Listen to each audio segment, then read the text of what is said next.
da wo chitanka biada no ye mani sika no so akosoro sene be ya omomfo mu nkose galamsey a ese yensuo ye japade na afi adwuma nso etumi akoso yentie wabra wone eye tanker drivers etumi ehia ne wona ekan bi ewemu ensama Godwin Edwards Tamakro opanyina ono na ohwe National Petroleum Authority so edituja. Now what we have realized is that there is a high attrition rate of the experienced tanker drivers and mates. Anytime the tanker drivers come there, they come with different mates. And the reason he found out was that when they come there and they go to the mining communities to discharge petroleum products to the mine, he loses one mate. Because according to the mates, Oyam Anyana is more profitable than being a driver's mate. And so the most experienced drivers, they are losing it from the downstream to other areas. So one of the things we are trying to do to resolve that problem is that we are coming up with tanker drivers remuneration framework, whereupon we would ensure standardized payment by way of salary to the tanker drivers. And so we have an idea how much comes back to the tanker drivers from the UPPF and all those in terms of their dues. Out of that, an arrangement should be made on how much should actually go to the driver. So if at the end of the day you are receiving say 30,000, but you only pay your driver 2,000 cedis, we want to see the build-up of your cost and how much you are paying. And we strongly believe that if you pay your drivers well, mi boromu ewon semfufro ma meda so ejinamu ewon kran krokase mu nina no ye enkran ye mantam soafo Linda Akwale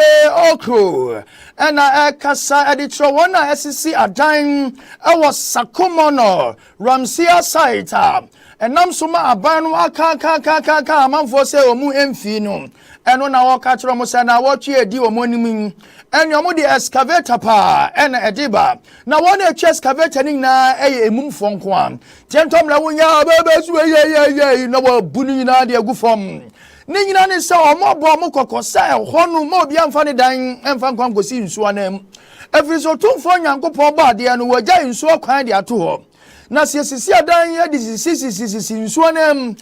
nsuo sase atoto a yenya ni tiankran krokase mu na eyiri fa amanfo dan na ekọ amanfo dem na amanfo wuwu na ese japade ni santinu maami ya se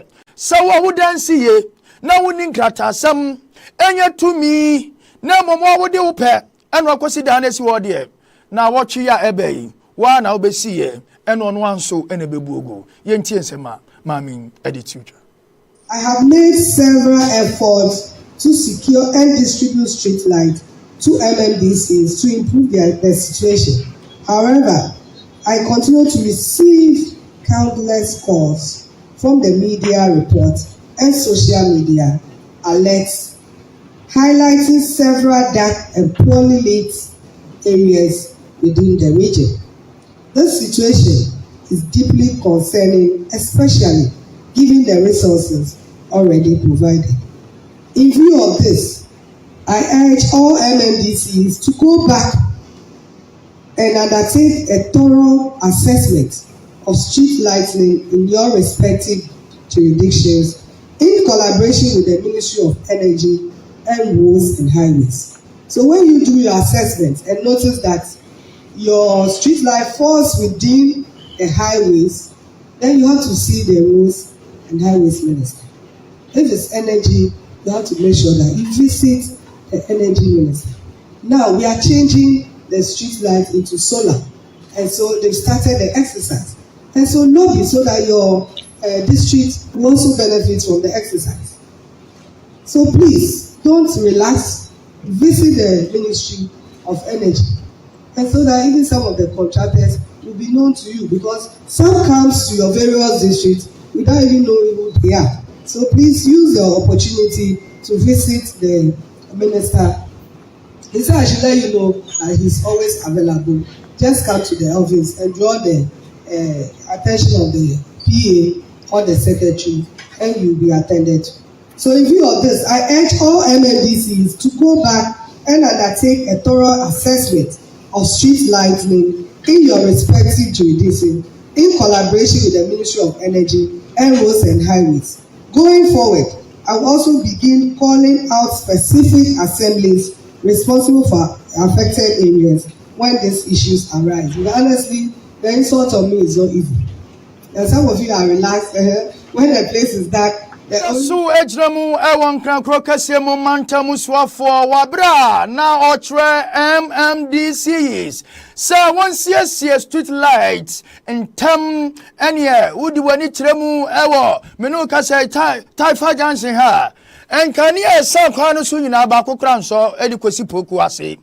wudi wani trema wodomi a ye tan kran keke na kopiemu onungwa ne wasem even in Krabby Parliament, yada yesie, Eddie Befa wosu, light your hoyina and so. And no mammy catcher wana, you won't. Mo adida ya municipal ni district chief executives anono. Sa omunya no munsiasie, and kania ninginada. Na ningina ni se, e suma bentama kromfadosum. Una ma no biache seka, hey, phone bra, kromfo saka bluff, bring your bag. Ubos one farmer any. What the second or the wall, and our boat to na ya German for Huniama, na ya bimunso, to Sabinum so, and no more da ewo sumu, while Brian Wunya, and Anna Bayabacon, or Namfita for me a chain and the Tale car in your akron for mine defe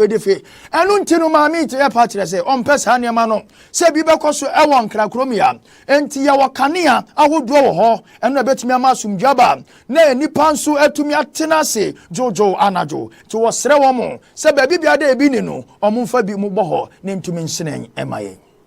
in the various metropolitan, municipal and district assemblies. However, there are some emerging threats which continue to persist, and this include encroachment on Ramsar sites, chieftaincy, and land disputes. A few weeks ago, REXA received intelligence on renewed encroachment within the core zone of the Sakumono Ramsar site, despite earlier directives to developers to desist from all forms of activities within the enclave. The Sakumono Ramsar site, located between Accra and Tema, is a protected coastal wetland of international importance, designated under the Ramsar Convention in 1992. It supports diverse wildlife, including migratory birds and fish species, while also providing essential ecosystem services such as flood control and water purification for surrounding communities. However, the site is under increasing threat from encroachment due to rapid urbanization, illegal construction, and waste dumping, which have significantly reduced its size and ecological integrity. Indeed, out of an estimated 13 square kilometers of land, the core area has been reduced to approximately 8.2 square kilometers. Following this development, REXA will support the Forestry Commission and the Tema West Municipal Assembly to undertake a demolition exercise to remove unauthorized structures within the core zone of Ramsar site and other Ramsar sites, hopefully next week. So next week, there will be a demolition exercise within the Tema and other environs. Accordingly, I wish to sound a clear warning to all developers and prospective land. Na awa enumunu na mantamu swafwe yesansu etisi ahunidiemu. Na afinsi se ya odigu abontin ya hutie na etumi etumpon ewo enkrankro kase mu no. Okanfo Ga East Municipal Assembly no ewa 24-hour clean Ga East ejuma wode aba ya enam so ema wisiwa wohu se nwura ba kumpo eda fom ana roba ba kubimpo eda fom chese wudru Ga East omo siesie ho ema ho ya kono wudru Ga ho a ubetimi atena ho abo ukoko ene ukosebi anase ubetimi adi nkomopa bi wo ho enchi se ba bia wudru ho kan dabi gata mosisi nyina no omo yi ni nyina mu eyi ni maboni di afiri mu ento ma ne se mo akwapa no kwafo wadi adwuma hu kakra mu no kware a mima wo mo na mum tokoso na afi no ya adwuma se de be ya enkra kropon ebetumi aya kronkron no wie no de tu dwase ahotia pa ebo nipa ho ban afiri etridie yade eni efi yade ho te yankoso ni yanyi fi bia emfemfiri ye mantem. Honorable members, I must admit that the sanitation situation in the region has improved appreciably. And kudos to all the MMDCs. Mayor is doing so well. Some of the MMDC, but some are also relaxed. So please, those who are relaxed, don't forget that very soon, Honorable Ahmed will come out with 8 findings. But you are doing so well. Please continue. I would therefore like to use this opportunity to highly commend management and staff of Ga East Municipal Assembly on the institution of the 24-hour clean Ga East program. This initiative strongly complements government's broader sanitation agenda and reflects the kind of local innovation and commitments required to sustain a clean and healthier environment. I therefore wish to encourage other metropolitan, municipal and district assemblies to emulate this commendable example and adopt similar initiatives that fit their local needs so that together we can improve sanitation across the region. Street lights. Mi boromu ewo nsanfufuro ma na mi tabiri oman Ghana for the akwako piemu ewo atrɛtrɛfoɔ awo munni adwuma endura omagina simpie ni bema so abubonko jan bi bo wonti ebi bo wonsa ena wo charge aduo mahame na den ni nyina ni se Teacher Training Association of Ghana aka say teachers pay 45,000 eni adwuma bra suku pinso any teachers suku any teachers no ebe 35,000 eni ntina beba ne sen ena omo be wie suku na omo betena fie na omo ni adwuma ye ni santino ama setani mu ayade ndi ama wonum ebi mu so omo maame to omo koko omo japade ena omo do omo ko teacher training omo wie ne single room omo maame demu no enu amu ena omo nso da to omo tere omo nan a kuraba ya junso aguma esi ho no na omo nan abo na agu fam se ota na opunu ntume ma papa yi entumi nya hwene every se sika omo de ko ha dan awai maami fu na tomo omo die entiama setere ma ya den di ama wo mo na ya nso wo na ekofa ya service training ye wi ya na ya post wo mo soja fo ye wi ya na ya fa wo mo police fo nso sa na da la tetere fo de wo mo wi school 2001 da so tifie 2002 tifie 2003 tifie 2024 tifie 25 nsi tifie 26 nso ba be kan we urade na aden mo san so fa adwuma mo se ye mo fa adwuma 75,000 pe na we yes mu san onwa mo kura mo tifie 2025 no kura no o mo nyina ntumi nya de kire to mo sere Ghana fo sa ni die mo andisi aban mo nka bo sha mo se ye na fi finance minister mesika nim na ho na fi ntumi mfa wonom se de be ya emofra no ene omo ombetimi enya da achepa yentie ensema omo editu eja. Those that are currently in the College of Education, they are over 65,000. So if the 45,000 in the system don't know when they are to be posted, then how about them? And what is the essence of they being in the College of Education? I've also said it earlier that colleges of education are unique institutions, and nobody can take that away from us, because all that we do over there is to go to the classroom to teach. So if at the end of the day, the 4 years stay in the College of Education, you finish and you don't know when you have to be posted, what is your fate? So it is good. If indeed government thinks that they cannot recruit the 45,000 trained teachers that are in the system, then it is good the College of Education, they consider that and close down the schools, When they are able to absorb those that are in the system, then they can think, or we can start enrollment in the College of Education again. Mi baramu ewa Odona market ejumaifu ewa ho chaboswo ewa insuyiri ho ni nyina ne se afibiada ensuoto a na afadwom ho ene enema o masese de esi ono beba no de wasese momone ne wasese bidie ne wasese bayire emu a waja ho kofie no obeba na ensuo na twafa ni nyina so na asaniema na edro no pa na hye wode una siwa de betia no chong o chande ya wonam epumu enu na musra sa aban na den afibiada edi free yera Kwame Nkrumah pen so ebepem sise mren afibiada enso to ya ya so pete eni enso to simesimi dan ete ya no opo na tabam o se china mesi o na ekono enso to na ma ba begina ho na etwa sika kase ya de ato na kwabana ne odibi botin na adwuma na eja de ato mo nye afibia enso iri fa wo mo enu ene ndra mate entesukoko de akira banse afiwe de omo nko ne sa Mahama abanti aso mese ni dia nimonyam efrise Mahama ena ema no fofo aduane a ne wura mfi nkrafo oma nkrafo aduane a ne wura mfi asantefo ni santi no ena omo nso omo hiamoa se ne waye kajetia no Dona market omo hia bi omo de omo ngase o mesi dan fesi wo na mom eye gata sahudu ensu seka enso ntumi mfama nkwa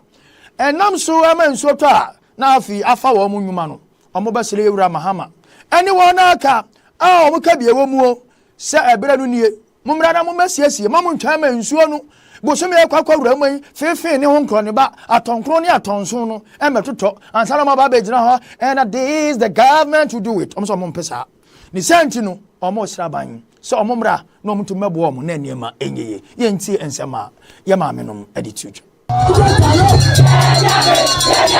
Anano enso to ye ejiri ya papa nyame amemu anka ye nte asempa enti ye ntwen emenso ni nto na enyiri mfa ye nim time enso ne beto ato aso ti asra ban omumra omumpe contractor no meye adwuma no na mfiri ho ye adwuma agu se wo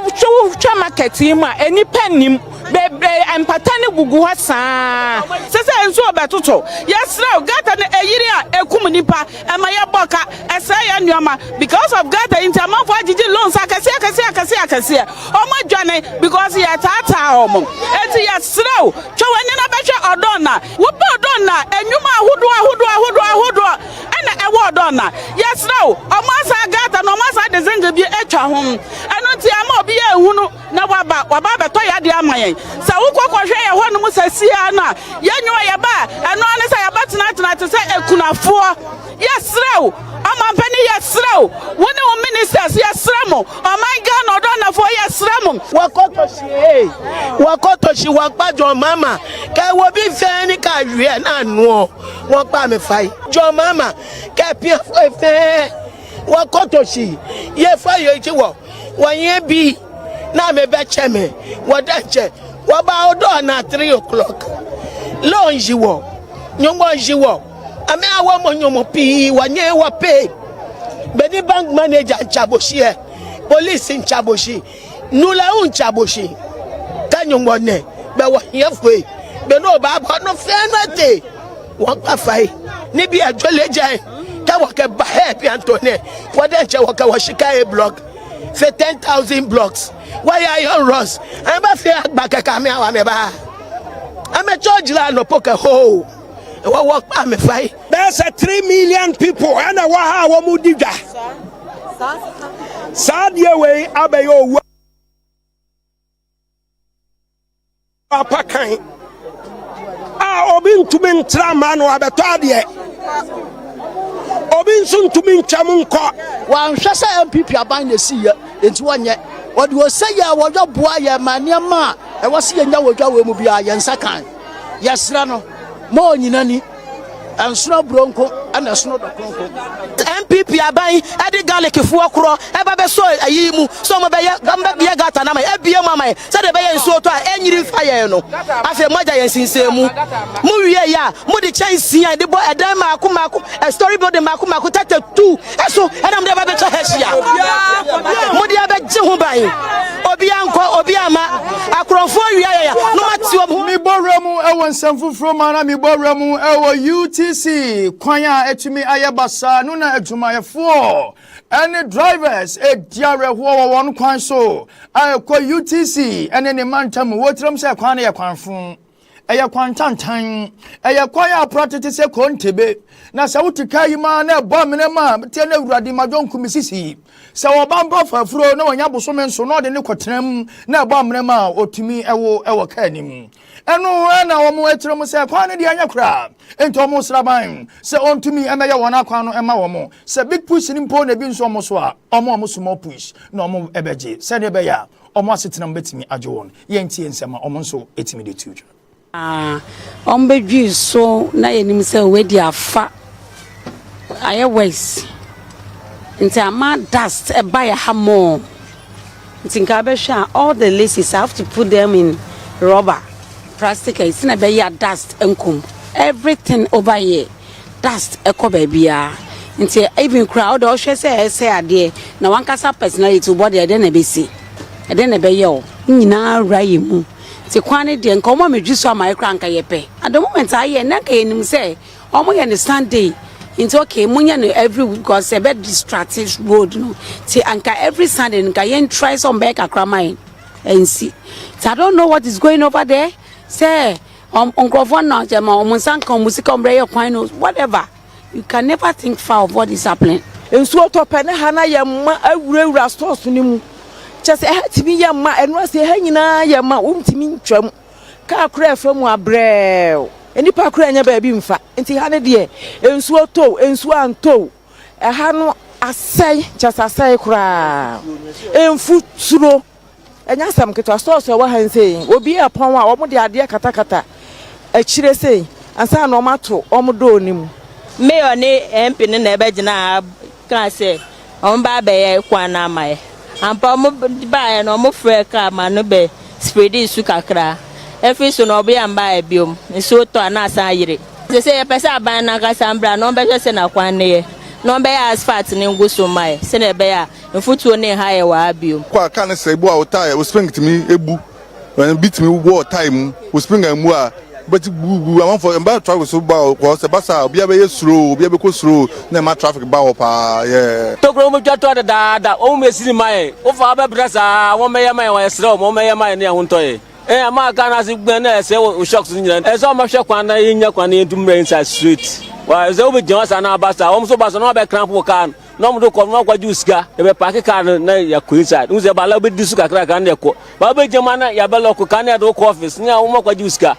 esikazo ya manzo receipt bi ama na ze ko ano receipt mayor na ebe ye mayor si obe ye kwan no no ma aye sa mayor onu no be tutu form wa no so oye na aye sa no ti o to a to say swimming pool ya na ya gota ni sa ansa na akọ omuka no ase ni na say mayor no be tu form obe ye gota no onu no ma swimming pool abeda na we no so ase na cars ni ye we ba na o si ensiesie kroma ye siesie na wako oso be road no nto no ma ebe tutu na aya sa no Miriamu ewo nsem na me de Ghana fo kwa kopiemu ewo Kasua Kalabule ayadum so ni akromfo eho nsem ni nyina ne se nipa wonum ete Kasua Kalabule so mu huna mane ni na so mu dia rewo adentira dum so ani akromfo jai eni omuteta light ni dum ya wo kwa na o ye de tuesi wo so ni aje o bag ni aje o sika ni aje o phone o niema eni awoda ho esu ni mu wubetia ni obi boprumu bie ya nanim uhunu na eni e wabowra wodam ho no amama bunkotodwe no apagya wonsa ni adi tu ahwe kwablane so ni aje ho niema enu no mo sraban senka ni ani o mo kwaso nti o mo bre ama sumaba na ma konfonso eye won adwuma ni sento no mo hwehwe sa aban be makania abawon emantamu na tumi abawon ho ban sane ebe ya o metimi atena se ne nkofo hawo ani amane bia emfamre wo mu yenti ensema won so e wo Kasua Kalabule etimi de tuja esumba ha hayu arobe se hayu makase pa it is for 6 days na say ina light ya una maybe na so bi dia de be bolt ma be se de no ko ya face yi omo my stories so muni mada o ma be sesa high tension no ntimi bi e so mo say 24 transformer no ini se so mo say 24 one year na say ɛmaa then ebe omuka che nso mu ni hwe ɔhyew kuyama nkɔfo kɔ ewia nkɔfo nyɛma sɛ ya na ɛsɛ wɔ fridge mu nti ɛpɔmɔtwɔ mpanyinfoɔ mbɛhwɛ asɛm na ɔmo ayɛ yɛafrɛ ECG ɔmo nyɛ asɛm papa bi anka nkyerɛ nti ɛsɛ mo a nneɛma bebree asɛ yɛ fridge mu service the program light minti yɛayɛ nneɛma na you can't put on light you can't sleep at night na ho ma kɔnfo kora bɛwia obi ha that light no off na rasta bɛwia nneɛma otukwan bɛwia nneɛma na so deal we are going through sisi a light ni hɔ yi hand machine na me use hand machine so mɛpam bɛwie no ntumi ntɔ so nti ɛndeɛ ɔhyew so wom ɔhyew de mea na bɛgyina abɔnten nti bɛɛ na yɛbɛ nti sisi a ndeɛ ɛsɛ ne sɛ mpanimfo yi mbɛhwɛ yɛ light yi mayɛ na light yi embla isi akanye nsusu ni ho edura na adwo hyew nkoa ya man nsuso heat rashes egugu yo omuntumi ohyew no ko na twini chezi yenya kanye munda na ohyew na ekun esa masa ukohwe nkwala ho ne ade a bitemitu aniti me yare ne me yadwuma obuso kai me yare anso etiase o si metina fie no yei any off anopa nsem amede ebesumu mediane na akwasi amofade Ghana ina agena tumo se ba kan kase boni mu nchiemu pa me na mede ebrewo medamase semutie mumfa mo honto ya nso bio na ekina no pa yebesanso achia enchi akase enkomfama na akua nash obapa enchi akase enkoma mechia o ene ebusuafo nyina da sanso ena me ankasa me ma me root crunchy ana root crunchy ma o hweme nyame inshraw na onyo kese aha ena me de Ghana fo si nyame pa eda echina ye betena se nimom kan hu se nana eba betena so hene nana o say o betena se no obubu nsam no e de fa our agenda anopai morning show so etu media ma hona betin sempa na emu ye de koso no ne ntena me mahwefo ni nyina mo ni hwe a adesie